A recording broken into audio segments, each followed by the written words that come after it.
Okay, wow, that only took forever. If you're not watching the video of this, which you can, I'm on YouTube. Hi. You will see I have quite the setup. I have a dongle that's hooked up to my computer, that's hooked up to my phone, that's hooked up to my mic. Because there's no easy way to do this. We always need stuff for our stuff. And that's why my stuff is called Enough Stuff. I'm really sick of it, to be perfectly honest. Here I am on a crisp, what is this, fall day? It feels like fall. If you can see me right now, head over to YouTube if you want to see what's going on. I'm wearing a vest and a sweater, and I'm outside because it is beautiful. It's just chilly. Today's episode of Enough Stuff. Welcome back. Hi, I'm Lauren. What is up? This episode is very niche and specific, and I feel like it might open a can of worms for people to think about things when they're watching them that they didn't think about before. And what do I mean by that? I mean, today I'm talking about just the waste and the use of single-use items and fast fashion and electronics and pretty much everything, sets, whatever, in film, in TV. Those are the main two because, that's what I'm talking about. I was thinking about this last night. I was watching a show that it was good. I watched the whole show last night, but there's a part where the main character, she is engaging in an activity, an adult activity with a person. And he has earbuds, and if you've seen the show, you'll know exactly what I'm talking about, but he has earbuds in his ears, and she just takes one out with her mouth and spits it onto the floor.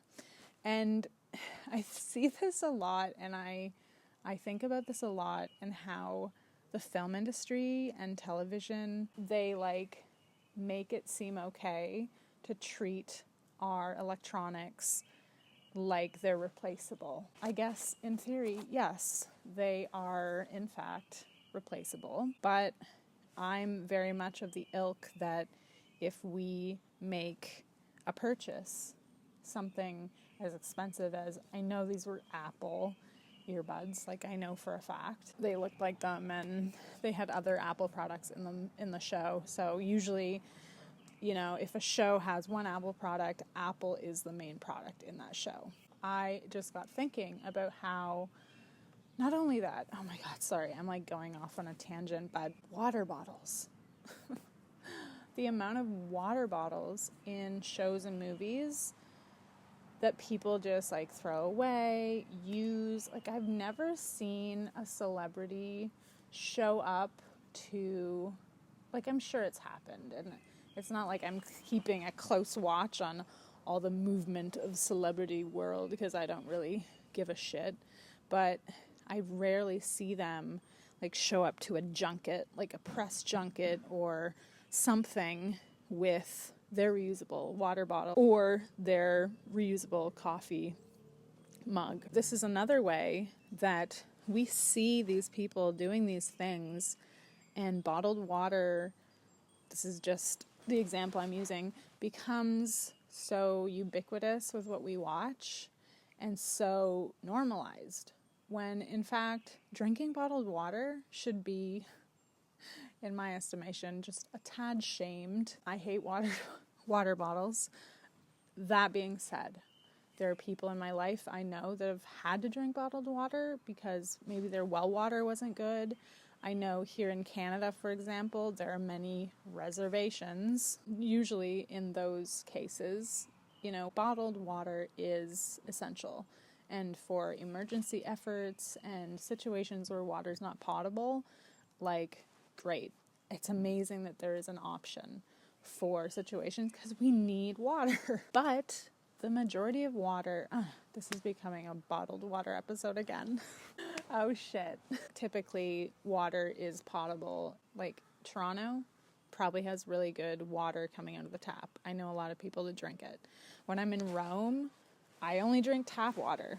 And look, I'm still here. I realize there are places where you cannot do that, and that is a privilege. And I think that's another thing, is people don't understand the privilege of being able to just drink water out of the tap. So I am veering off into a whole other place, but I have some notes. Excuse me. Oh, these big ass bastards. Oh my God. The mosquitoes, like, just being out here for the last 10 minutes, the mosquitoes have been aggressive, and they're fat. And that's a whole other episode, but that is completely related to climate change. Say you're watching a huge, big budget chase scene. We all have. Cars flip, glass explodes, a food cart, demolished, and somewhere a crew is sweeping up that mess, and that mess is being thrown out into the landfill. That's not being reused, okay? Millions of dollars of stuff that exists and only existed for that one shot in the movie. Have you thought about this? I'm sorry for being a bummer, but I am. That's just, like, I have a really good sense of humor and love to laugh, but I also am, like, a bit of a bummer sometimes. Someone's got to be the bummer, is me. We don't think about it. I don't think about it. I still go to the theater sometimes and that's a whole other thing, but I still enjoy films. If you know me, you know that I love film and I love media. Like, I'm a huge consumer of media. We have been trained now for years to not see that stuff, whether it's the incredible sets being destroyed, electronics being destroyed, food being wasted, etc. in film.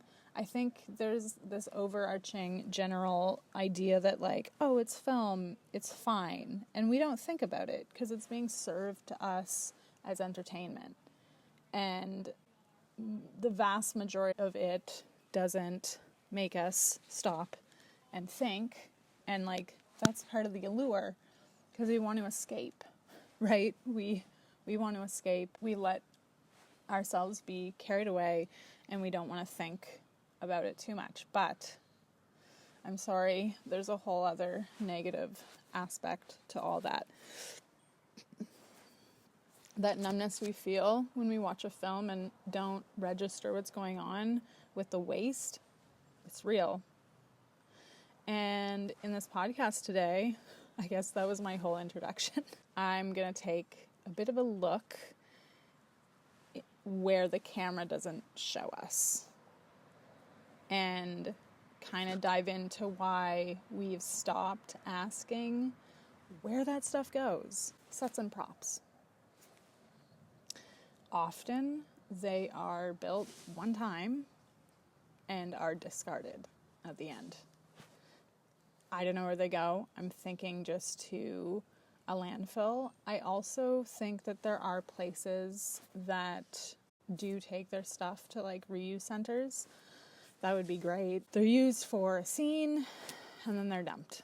Then you have, I have a list here. So that's why I have my computer here, if you're watching this, and I'm reading off my list because I did make some notes. Catering and food waste, not only on the screen, but off the screen. Usually on a large budget production, it's a staggering waste. Not only what they're eating while they're filming, and maybe they have to do it many times, and oftentimes actors are eating cold food or fake things, but there's still waste that goes into that. But then there's the catering behind the scenes, but there's also all the food for the extras, etc. And at the end of the day, I'm assuming, again, I'm not an expert, I've never been on a set, but I'm thinking that a lot of that food, like at a restaurant, just gets thrown out. There is it's called craft services, if you haven't heard that term before, but it's the catering for the crew. And oftentimes that's like 300 plus people and like a 14-hour day shoot. So the leftovers are probably just thrown out. Then there's like the travel and the fuel costs that go into getting to the sets, going to, if you have a movie like James Bond, that they're traveling all over the world to get their scenes, that's a lot of flying. And not to mention the stars getting, the stars. I'm so tired of like bowing down to these people. The humans that are in these movies having to get to the places. It's crazy. Again, I want to reiterate, I love film. You know, you need to criticize the things you love. And I think it's true. The things we love have a lot of issues with them. They come with issues. And if you can't see what those issues are and you just blindly love those things, it's up to you. But like, I like to know these things so that I can like be more discerning about why I love it. And then there's like the digital waste. So this, I think I did a whole episode about it, or I wrote a Substack about it. I'm going to do an episode about it, but like streaming is a nightmare ecologically. I stream all the time. I'm not, saying that I don't do these things. Again, I watch movies too. Data centers, e-waste from all the things that they use to film movies. And because every year, like our own electronics, we're being sold upgrades, the film industry is also being sold upgrades. And they upgrade all the time because they need to have the crispest, best looking HD stuff. And now they're using a lot of AI too, which is arguably crap. So I have a fun little stat. A 2020 University of California study found that the global film industry produces about 50 million metric tons of CO2 per year, roughly the same as all of Denmark. Cool. So that was from the UCLA's Institute of Environmental and Sustainability 2020. And I have another stat.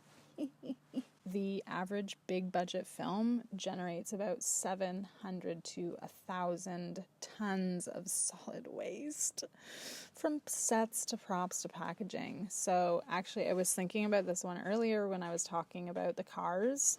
The Fast and Furious franchise alone is estimated to have destroyed over 1,000 cars across its films. That's depressing. I'm sorry if I'm ruining film franchises that you like, but here are some reasons why the stuff is hidden from us and why we also just have become apathetic to the whole deal. And I actually feel like people never really cared to begin with, but maybe we can start. Suspension of disbelief means we accept destruction as a part of the story. Yeah, when someone throws a plate and someone destroys a guitar, when someone's pissed off and breaks a laptop, where do you think that stuff goes? It's fake. It's all fake. And it is fake, but it's still waste. And we see that car flip in the movie, and we just think it's cool. We don't automatically, or at least maybe you don't, I'm starting to automatically see it as a wasteful use of a car. That's stuff that we see all the time. We're just becoming bombarded with it, so we don't question it. If you think about shows or movies like Netflix productions, let's just use them as an example. The amount of stuff that they use for their sets and their costumes, there's so much textile waste as well. I could be wrong, but I know there are places in the States that are like catalogs of all the costumes from movies that have been used over the years, and many of them do go into museums. Like, for example, the Wizard of Oz. Those outfits are iconic and they're in a museum, so they are being taken care of. But I think about just your average show movie that's coming out today that just uses like H&M clothes or Zara, like they just get the cheapest thing that's available to them, and that feeds into the fast fashion stuff. it's considered radical when a celebrity goes to a red carpet event wearing the same dress that they wore a few years earlier. Like, not even the year before. That would be too much. But when they use the same outfit that they used a year earlier, there's like this big hubbub. More of that, please. But that's like the bare minimum. The amount of resources that go into creating these people's look. Oh my God. Not to mention, oh my God, like it just never ends. I'm sorry. The precious stones and minerals, gold. And that's, I think I wrote a whole piece about that. Oh no, sorry. I'm reading a book. I didn't write that. I'm reading a book. It's called The Story of Stuff. Highly recommend it. Actually, let me plug my book club. So I've started a book club. It's called The Monthly Leaf.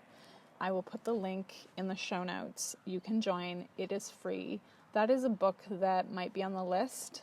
And we're starting June 1st, so there's still time to get involved. Starting in June, we will be reading a book by Barbara Kingsolver called Prodigal Summer.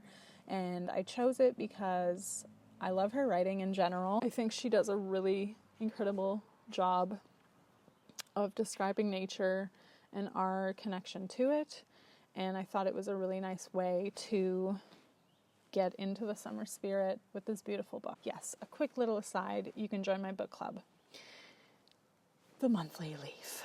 I'm reading a book and it's a little heavy because she literally talks about the production of everything. And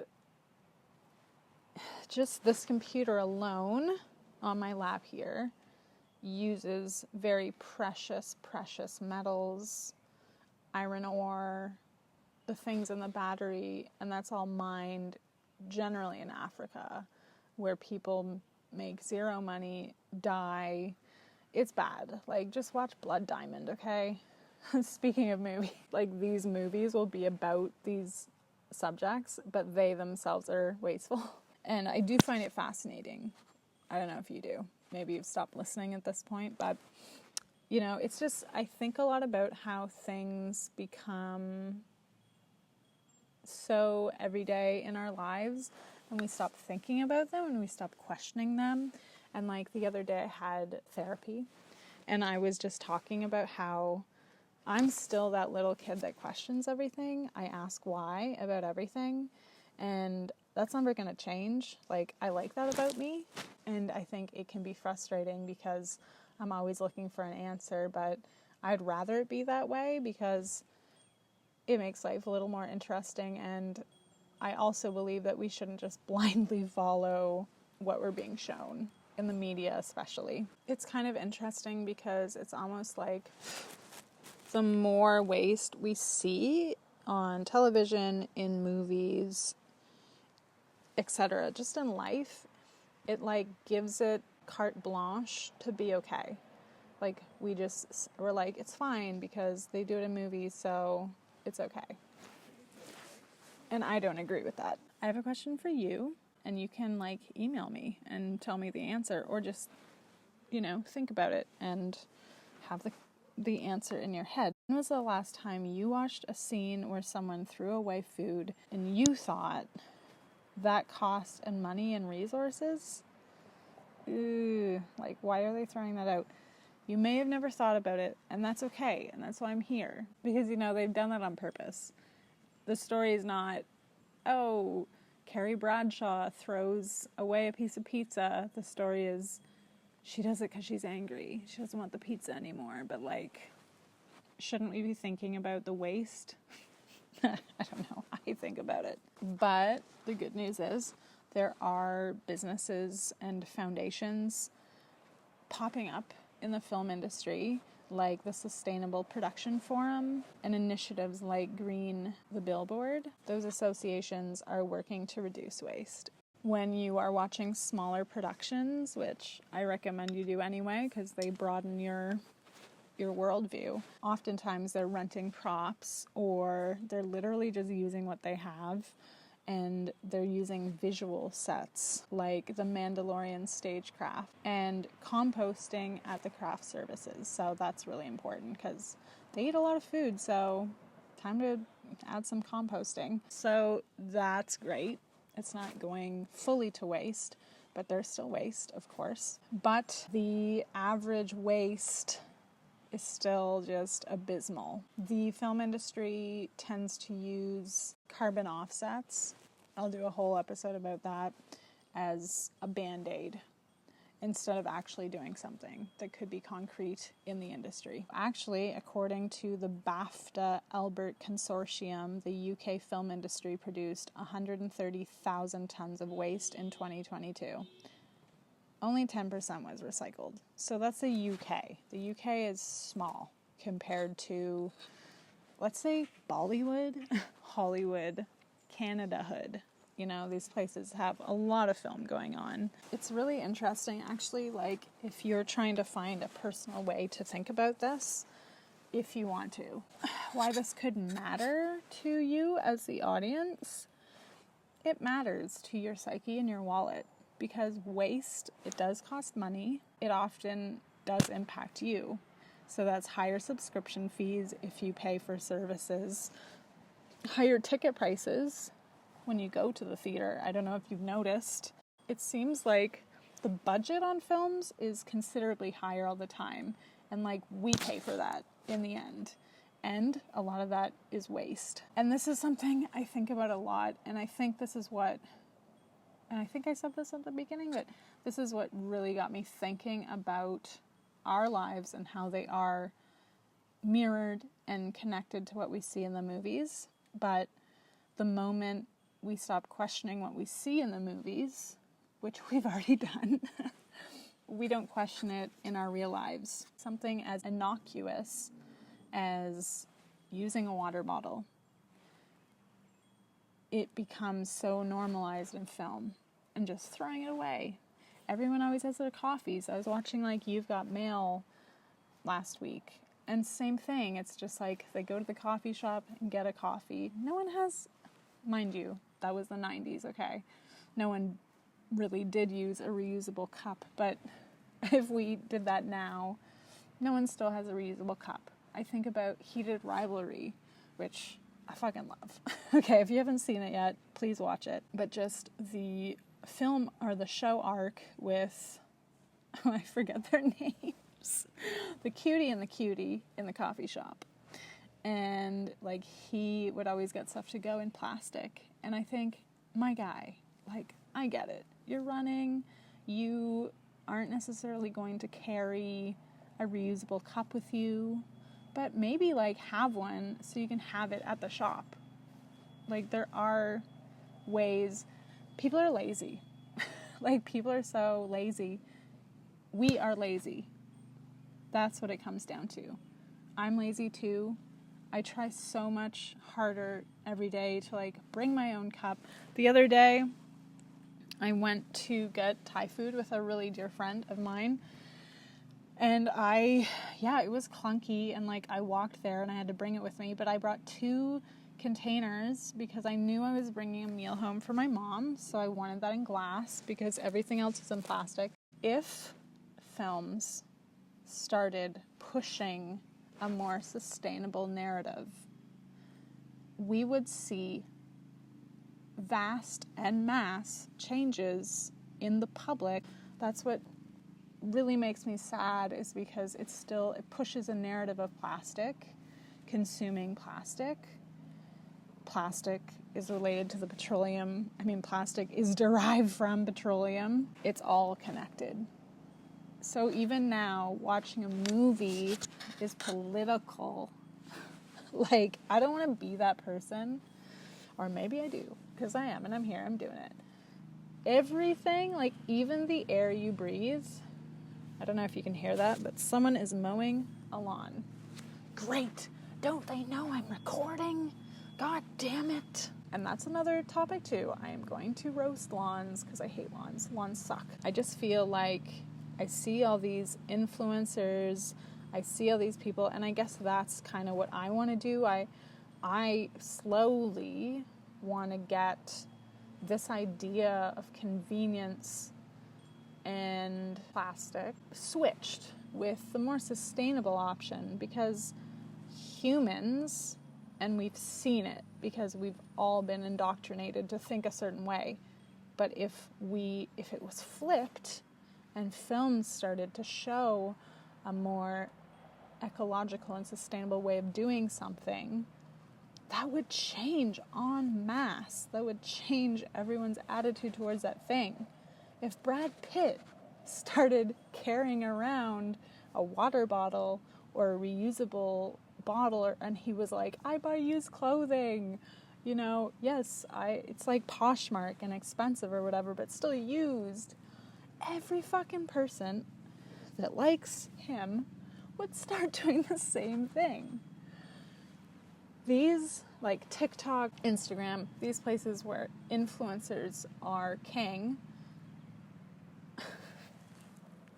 they have such a position where they, as the name says, influences what people are doing and consuming and thinking, and yet they continue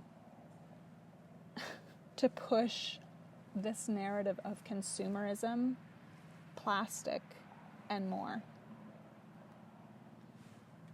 And if people thought more about these things, these influencers wouldn't have a pot to piss in. It really comes down to you guys. I think that's what I'm saying here is, okay, I'm not about to boycott movies. I love movies. Every facet of the world, every industry, whether it's film, music, art, which are three things I love. Without them, the world would be, who knows? It just wouldn't be what it is. Those industries still have a flip side, which is so wasteful. And maybe I'm dramatic. Maybe I overthink these things. It's quite possible. But I also think we need to question them and we need to hold these industries accountable. Listen, we didn't choose to be numb. It happens gradually. It happens film by film, show by show, explosion by explosion, okay? But if we become aware, a little more aware of the stuff behind the story, the props, the fuel, the food, the plastic, it could make the story hit differently for you. You could walk away with something completely different from what the film was trying to say to you and have a lesson within there.